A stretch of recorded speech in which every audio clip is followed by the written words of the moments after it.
우리 성도님들 혹시 피아라는 찬양팀을 아십니까? 요즘 젊은 사람들에게 굉장히 유명한 찬양팀 중에 하나입니다. 그런데 이 찬양팀의 리더가 누구냐면 이동선 목사님이시라는 분이시에요. 제가 이분의 간증을 들은 적이 있는데 이분은 청년 때에 이 드러머였다고 합니다. 찬양팀에서 이 드럼을 연주하는 드러머. 그런데 어린 시절부터 드럼을 너무 좋아해서 대학도 드럼으로 진학을 하셨다고 합니다. 그렇게 찬양팀에서 드러머로 오랫동안 섬겨왔는데 어느 날 한 집회에서 강사 목사님이 드럼을 치고 있던 이동선 목사님을 그 자리에서 일으켜 세우더랍니다. 그리고는 이렇게 말씀하셨다고 해요. 그 당시 목사님은 청년이었습니다. 하나님께서 앞으로 너를 크게 사용하실 거야. 갑자기 설교하시다가 그 드럼을 치던 이동선 목사님을 자리에서 일으켜 세우시고는 하나님께서 너를 크게 사용하실 거야. 이렇게 말씀하셨던 것입니다. 그러자 그곳에 있던 많은 사람들이 그 목사님의 이야기를 듣고서는 굉장히 비웃었다고 합니다. 그리고 이동선 목사님도 그분의 말씀을 듣고는 어이가 없었다고 해요. 왜냐하면 본인 스스로가 자신에 대해서 너무나도 잘 알고 있었기 때문이죠.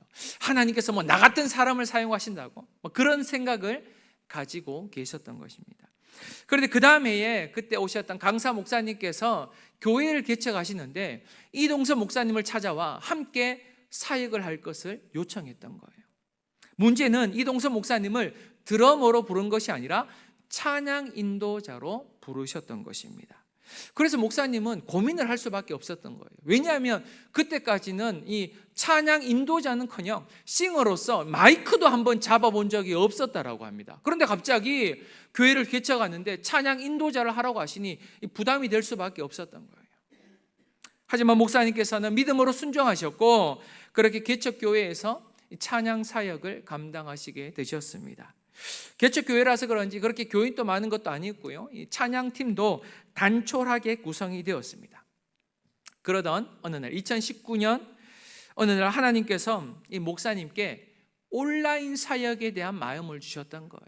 찬양 사역을 찍어서 유튜브에 올려 온라인 사역을 한번 해보라. 그런 마음을 목사님께 주셨던 것입니다. 그런데 여러 가지 환경을 고려하니까 쉽게 선뜻 하나님의 말씀에 순종할 수가 없었던 것이죠.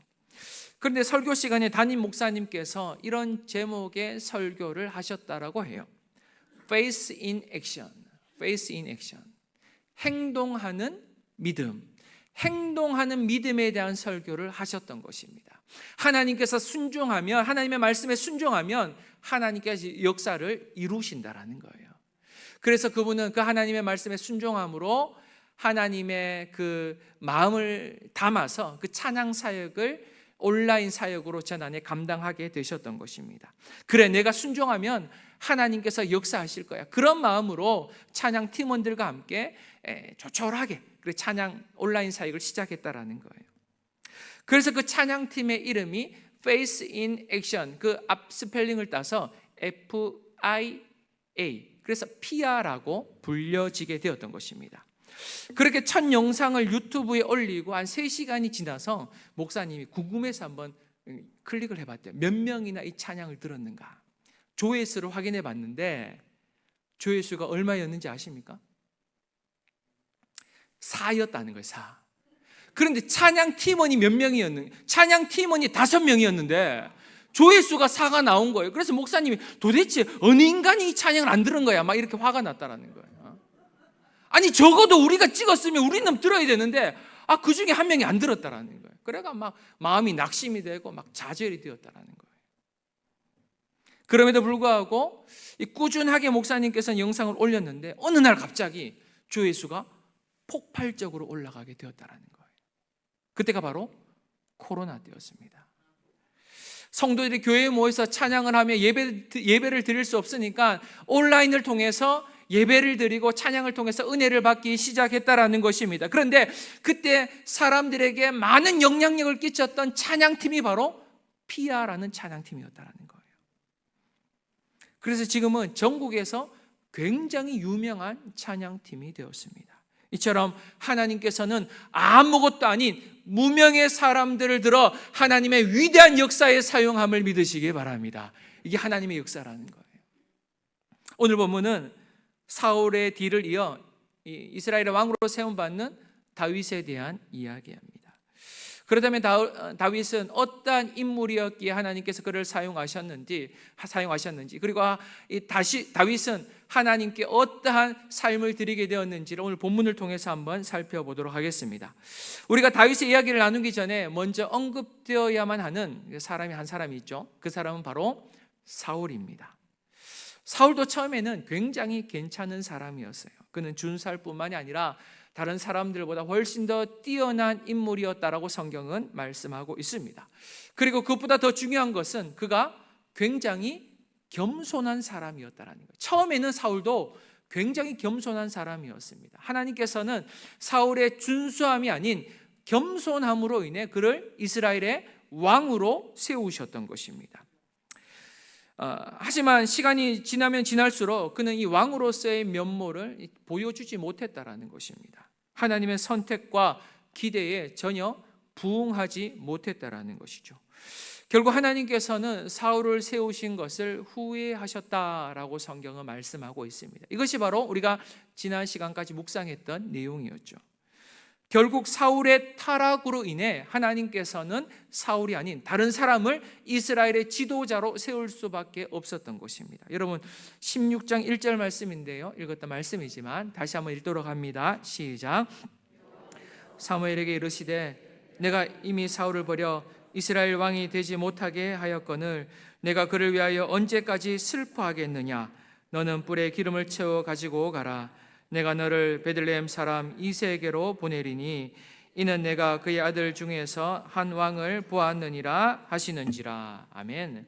하나님께서는 사무엘에게 더 이상 슬퍼하지 말 것을 말씀합니다. 왜냐하면 이제는 사울이 아닌 하나님의 마음에 합한 사람을 이스라엘의 왕으로 세워야만 했기 때문이었습니다. 그래서 하나님께서는 사무엘에게 너는 정신을 차리고 뿔에 기름을 채워서 베들레헴으로 가라라고 말씀하셨던 거예요. 베들레헴으로 가라. 이때까지만 해도 사무엘은 이새가 누구인지 그리고 이 베들레헴이 어떤 곳인지에 대해서 잘 알지를 못했습니다. 왜냐하면 사무엘이 활동했던 지역이 어디였는가 하면 라마와 베델 그리고 미스바였기 때문이었습니다. 그 외의 지역은 사무엘이 잘 돌아보지 못했던 거예요. 큰 거점이 바로 라마와 베델, 미스바였던 것입니다. 그리고 사무엘이 베들레헴에 대해 잘 알지 못했던 또 하나의 이유가 무엇이냐면 이 베들레헴이란 마을은 굉장히 작고 보잘것없는 마을이었기 때문이었습니다. 그래서 이 사무엘에게는 이 베들레헴이라는 마을이 생소할 수밖에 없었던 거예요. 들어서 알고는 있었지만 그곳이 어떠한 곳인지에 대해서 잘 알지 못했던 거예요. 그런데 지금 이스라엘의 왕이 어디에서부터 나오게 된다는 것입니까? 베들레헴에서부터 나오게 된다는 거예요. 성도 여러분, 이스라엘의 왕이 베들레헴에서부터 나오게 된다는 것은 그저 이스라엘 왕의 출신 지역을 의미하는 게 아니에요. 이것은 하나님께서 앞으로 이러한 방식으로 역사하시겠다라는 것을 가르쳐 주고 있는 것입니다. 어떠한 방식으로요? 작고 연약한 사람들을 들어 하나님의 위대한 역사에 사용하시겠다는 거예요. 이게 하나님의 방법이라는 것입니다. 다시 말해 저와 여러분같이 작고 초라하고 연약한 사람들을 들어 하나님의 위대한 역사에 동참케 하시겠다는 거예요. 얼마나 감사한 일인지 모릅니다. 작고 연약함이 세상 사람들 앞에서는 초라해 보일지언정 하나님 앞에서는 그것이 은혜가 됨을 믿으시기 바랍니다. 연약함이 은혜가 되는 거예요. 연약함이. 왜냐하면 하나님께서는 그런 작고 연약하고 초라한 사람들을 들어 하나님의 위대한 사역에 동참케 하시기 때문이라는 것이죠. 그런데 사무엘은 하나님께서 이 베들레헴으로 가라고 하신 이유에 대해서 잘 깨닫지 못했던 것 같습니다. 그것을 어떻게 알 수 있는가 하면 사무엘이 이 이새의 아들들을 대하는 태도를 통해서 확인할 수가 있는 것입니다.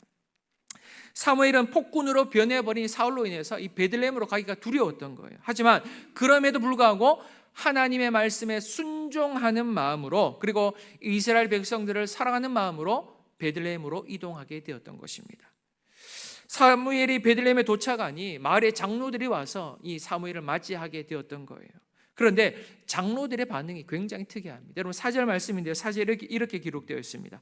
성읍 장로들이 떨며 그를 영접하되 평강을 위하여 오시나이까. 장로들이 떨며 사무엘을 영접하면서 무슨 이야기를 했냐 하면 당신은 평강을 위하여 베들레헴으로 오셨나이까. 여러분 이 말의 의미가 무엇이냐면 당신 우리에게 평강을 주러 왔습니까? 아니면 다른 의도를 가지고 이 베들레헴으로 오신 것입니까? 이렇게 질문을 하고 있는 거예요. 왜냐하면 여러분 사무엘은 이스라엘의 영적인 지도자로서 이스라엘의 왕을 세우기도 하며 패하기도 하는 그런 영적인 권세를 가진 하나님의 선지자였기 때문이었습니다. 그런데 그 선지자가 베들레헴으로 왔다고 하니 이거 뭔가 심상치 않은 일이 벌어질 것처럼 느껴졌던 거예요. 그리고 지금 여러분 사무엘과 사울의 관계가 좋습니까? 좋지 않습니까? 좋지 않아요. 그들의 관계가 틀어진 상황이었습니다. 그런 상황 속에서 사무엘이 베들레헴으로 왔다. 이 뭔가 있다라는 거예요. 그래서 이 베들레헴 사람들은 그 사울과 이 사무엘의 관계의 불똥이 자신들에게 튀진 않을까 막 염려가 되었던 것입니다. 그래서 장로들이 떨며 지금 사무엘에게 이렇게 질문을 하고 있었던 것이죠. 사무엘은 장로들의 마음을 달래면서 내가 하나님께 제사를 지내러 왔다. 아무 염려하지 말라. 이렇게 그들의 마음을 달래주게 되었던 것이죠. 그러면서 그때 자연스럽게 누구를 초대하게 되는가 하면 이새와 이새의 아들들을 그 제사에 초대하게 되었던 것입니다. 자, 지금부터는 사무엘이 하나님의 마음에 합한 사람이 누구인가를 찾아내야만 했던 것이죠. 이새의 아들들 중에 누가 하나님의 마음에 합한 사람인가를 찾아내야만 했던 것입니다. 6절을 보시면 사무엘은 이새의 첫째 아들 엘리압을 만나게 돼요. 6절 말씀을 다 함께 읽도록 합니다. 시작. 그들의 오매 사무엘이 엘리압을 보고 마음에 이르기를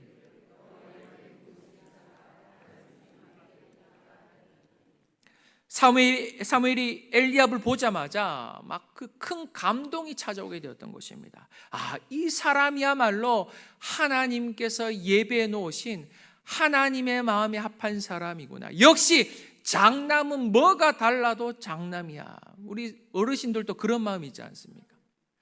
장남은 뭐가 달라도 다르다. 이렇게 말씀하시는 분들이 계세요. 그런데 사무엘도 그런 마음이었던 것 같아요.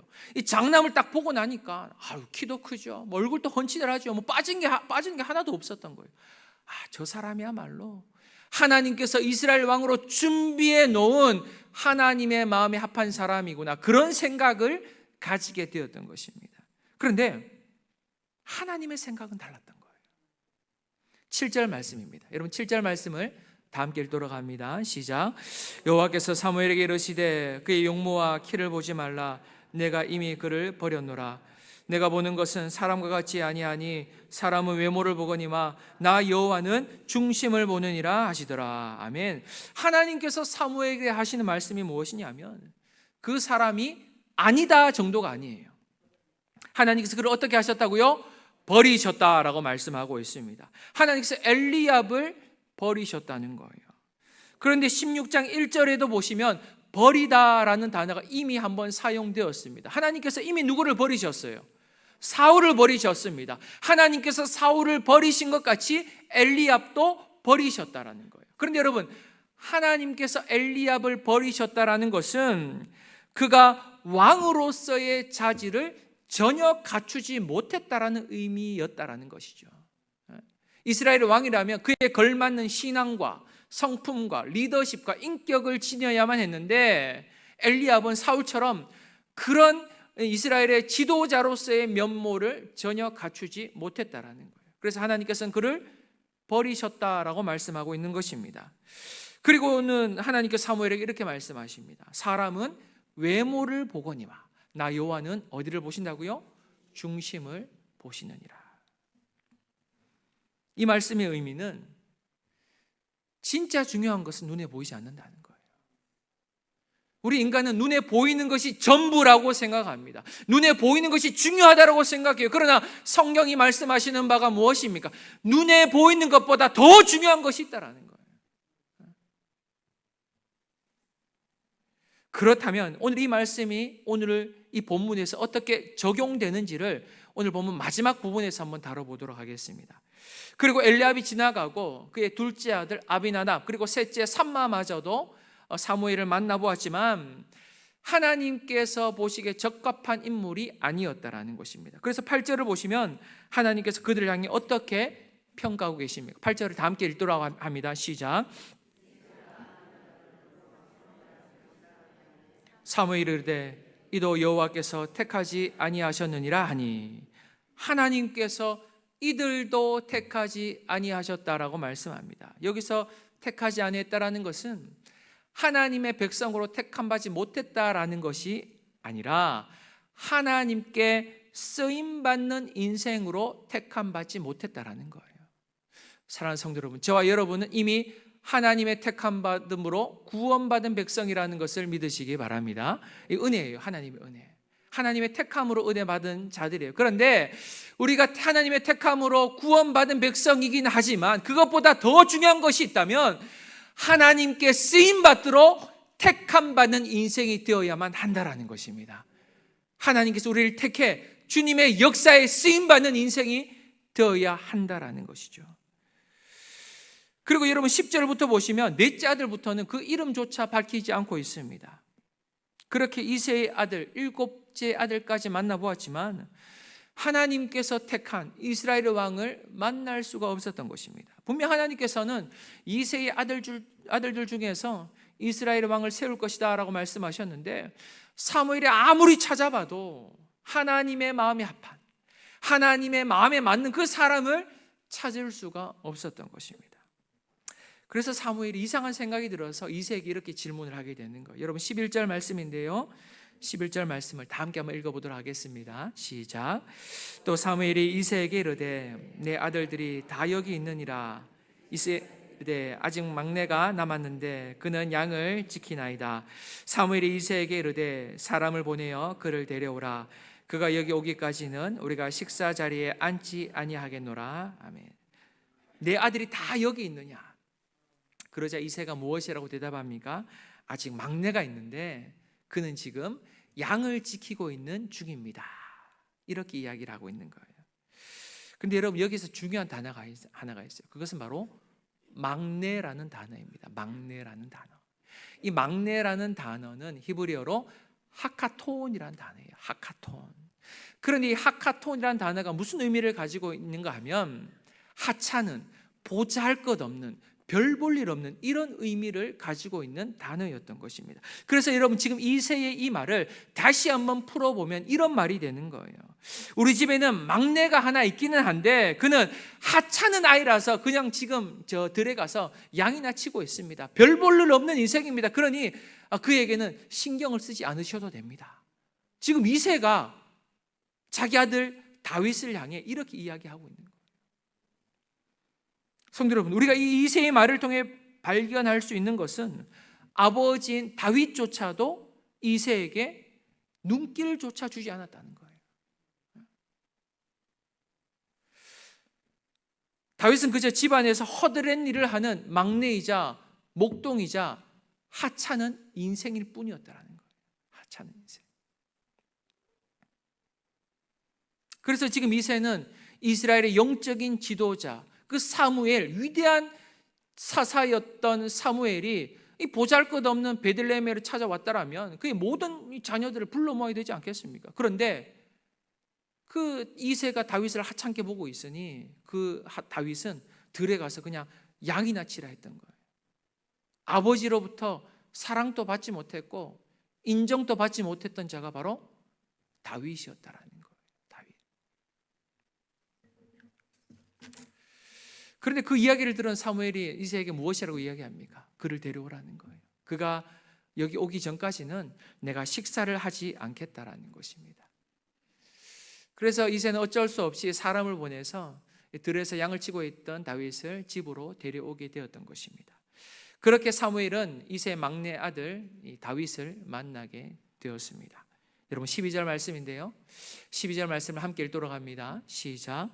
이에 사람을 보내어 그를 데려오매 그의 빛이 붉고 눈이 삐어나고 얼굴이 아름답더라.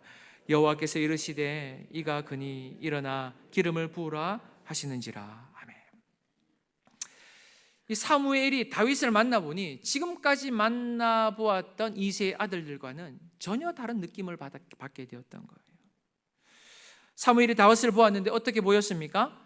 아름답게 보였다라고 성경은 말씀하고 있습니다. 아름답게 보였다. 반면 다윗의 아버지였던 이새는 다윗을 어떻게 바라보고 있었어요? 하찮은 존재로 바라보고 있었던 거예요. 별 볼 일 없는 인생으로 바라보고 있었던 거예요. 그런데 사무엘이 다윗을 바라보고 어떻게 보였다고요? 아름답게 보였다는 거예요. 굉장히 아름다고 막 빛이 나는 얼굴이었다는 거예요. 지금까지 사무엘은 육신의 눈으로 이새의 아들들을 바라보고 있었습니다. 그러니 키가 크고 뭐 얼굴이 훤칠하고 막 용모가 준수한 자가 하나님께서 택하신 자다라고 그렇게 생각을 하게 되었던 거예요. 그런데 하나님께서 분명히 말씀하셨습니다. 사람은 외모를 보거니와 나 여호와는 어디를 보신다고요? 중심을 보시느니라. 그 전까지는 그 하나님의 말씀이 제대로 이해되지 않았는데 사무엘이 다윗을 보는 순간 그 하나님의 말씀의 의미를 깨닫게 되었던 것입니다. 그의 영적인 눈이 열려 하나님의 눈으로 다윗을 바라보게 되었다라는 것입니다. 그러니 아버지의 눈에는 하찮게 보였던 그 다윗의 얼굴이 사무엘의 눈에는 굉장히 아름다운 얼굴로 보여지게 되었다는 거예요. 우린 여기에서 이 아름답다라는 단어에 집중해 볼 필요가 있습니다. 여기서 아름답다라는 단어는 히브리어로 토브라는 단어입니다. 토브라는 단어. 제가 몇 번 말씀드렸는데 처음 들으시는 것 같으시죠? 토브라는 단어. 그런데 이 창세기 보시면 이 토브라는 단어가 굉장히 많이 기록되어 있습니다. 하나님께서 이 피조물을 창조하신 후에 보시기에 어떠 하셨다라고요? 좋았더라. 그 좋았더라라는 단어가 바로 토브라는 단어입니다. 토브. 이 토브라는 단어는 좋다, 선하다, 아름답다 이런 의미를 가지고 있어요. 그런데 중요한 것은 이 토브라는 단어는 사람이 보았을 때 사람의 평가 기준으로 좋다, 뭐 아름답다라는 것이 아니라 누구의 기준으로요? 하나님께서 보시기에 아름다운 존재를 향해 토브라는 단어를 사용하신다는 거예요. 토브라는 단어.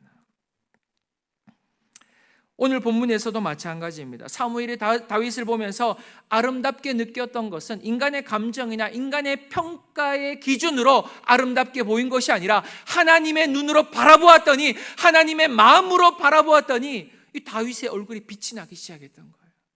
얼마나 아름답게 보였는지 모릅니다. 여러분 목동이었다면 여러분 밖에서 맨날 그 양을 치면 그 얼굴이 어떻게 되었겠어요?